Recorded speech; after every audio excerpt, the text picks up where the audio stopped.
I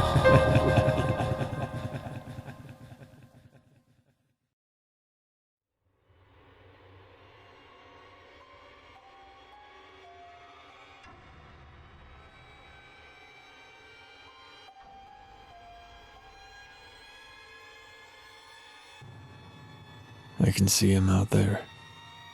I know this game. Helpless, unsuspecting 20-something having a quiet night in while the folks are out of town, sits down to watch a scary movie. The setup is just too perfect. The only chance I've got is getting the first strike in. I'm not fucking going down like some two-dimensional aging star trying to pretend they're a teenager. Tools. What have I got? Enough, I hope. A quick check to make sure he's still there. Yeah, he's gone nowhere. I can see the mask and flowing black. Scream.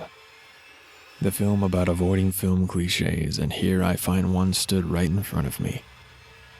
The only thing between us is the door. I'm sure he can hear my labored breathing, my not as light as I'd like footsteps. He rings the doorbell. Bastard.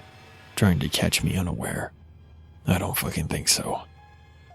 I can just about make his knife out, clutched in close to his robe.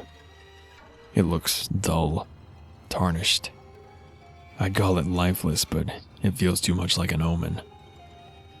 I edge my way back to the kitchen.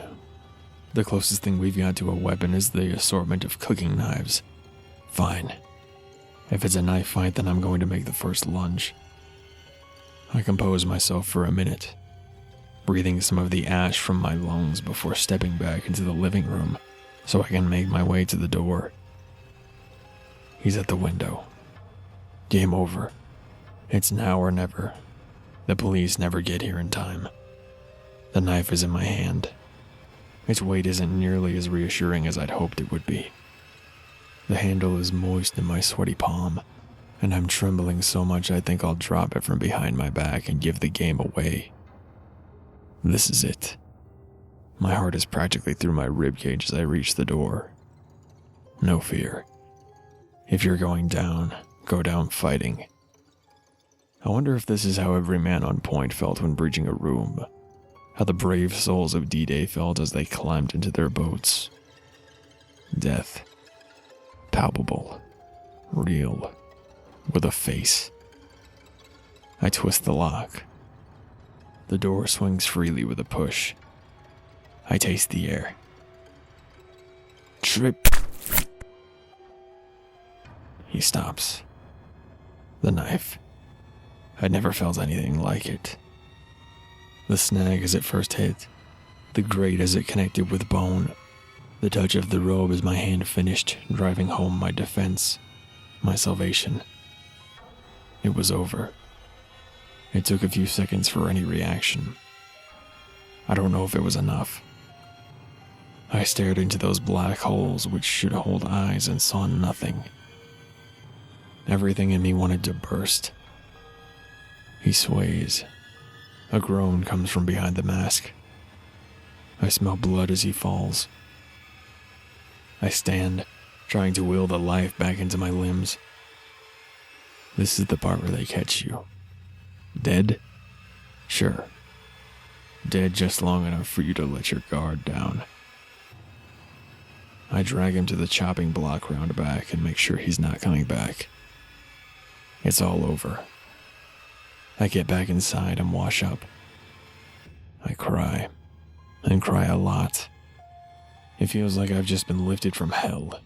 Jesus wrapping a hand around my wrist when I most needed it. I've never been the religious type. Maybe it's time that changed. My heart drops. Right back down into the pit from where I was just lifted. There's a knock at the door. The doorbell ringing. I peer outside and see a group of children and teens dressed as farmers. One looks like a priest. Stephen King. Children of the Corn. Religious fanatics haunted by a bastardized deity roaming the fields. 5 of them. Well, there may be more of them, but that means nothing. I've done this once. It's time for the sequel. I twist the lock. The door swings freely with a push. I taste the air. Trick or treat. Yeah, I'm not falling for that one.